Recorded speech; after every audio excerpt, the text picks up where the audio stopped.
மக்கள் தன்னிச்சையாய் நிற்றலுக்கும் பள்ளியா இல்லை பெண்களுக்கான பல்கலைக்கழகமா என்று வியக்கும் வண்ணம் தலை கொடுத்து நிற்கும் அந்த தலைமை ஆசிரியரை தெரிந்து கொள்ளலாம் வாருங்கள்.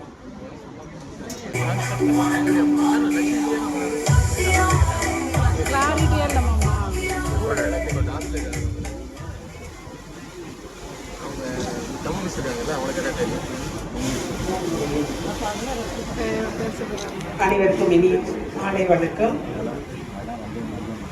ரொம்ப ஒரு பெரிய மேடையில புதிய தலைமுறை இங்க நிக்க வச்சதுக்கு ரொம்ப மகிழ்ச்சியா இருக்குது.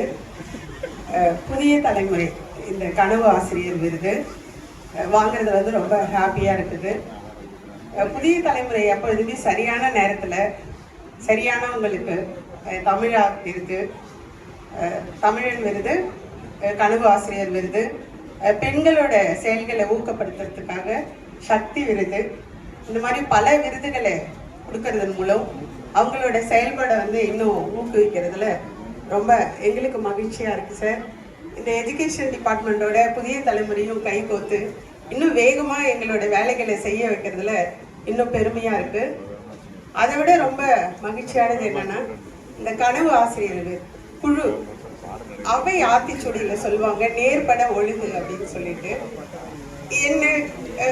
என்னோட பேர் உங்களுக்கு இந்த மாதிரி உங்களுக்கு விருதுக்கு செலக்ட் ஆயிருக்கு அப்படின்னு சொல்லும்போது எனக்கு அந்த வார்த்தை தான் ஞாபகம் வந்தது. ஏன்னா இந்த கனவு ஆசிரியர் குழு வந்து அந்த நேர்பட ஒழுங்கு அப்படின்றது வந்து எந்த ஒரு பயாசும் இல்லாம எந்த ஒரு யாரோட எதுவும் இல்லை, சரியா தேடி தேடி ஒரு வேலையை வந்து கரெக்டா கொடுத்தா அது எப்படி சரியான உங்களுக்கு அது போய் சேரணும், சரியா அந்த செயல்பாடை செய்யணுன்றதுல உறுதியா இருந்து ஒவ்வொரு ஆண்டுமே மிக சிறப்பா இந்த விழா நடைபெறுது. ரொம்ப மகிழ்ச்சியா இருக்குது. ஒரு எளிமையான இந்த அளவுக்கு ஒரு 45 ஆண்டுகளுக்கு முன்பே ஒரு சிறிய கிராமத்துல இருந்து தான் என்னோட வாழ்க்கை தொடங்குச்சு. ஒரு கிராமத்துல இருந்து கீழ்காங்கேயன் குப்பம் அப்படின்றது கிராமம். அந்த கிராமத்துல இருந்து ஒரு பெண் கல்வி கற்கும் பொழுது ஒரு கல்லூரி வரைக்கும் போயிட்டு அதுக்கப்புறம் நம்ம வேலைக்கு போறது எத்தனை இடர்பாடுகள் இருக்கும், ஒரு பெண்கள் கல்வி கற்கிறதுக்கு எத்தனையோ இடர்பாடுகள் இருக்கும், அதையெல்லாம் கடந்து நம்ம படிக்கணும், அதை படிக்க வைக்கணும் பெண்களை அப்படின்றதுல வந்து என்னோட பெற்றோர் ரொம்ப வந்து அதுல ஒரு ஆர்வமா இருக்காங்க. ஸோ அதனால நம்ம வந்து என்னோட ஸ்கூல்ல வந்து ஒரு பாப்பா சொல்லுவாங்க, எனக்கு இந்த கஷ்டம், இந்த ஸ்கூல் வர்றதுல அவங்களுக்கு என்னென்ன சிரமம் இருக்கு அவங்க சொல்லாம அவங்கள பார்த்தே புரிஞ்சுக்க முடியும்.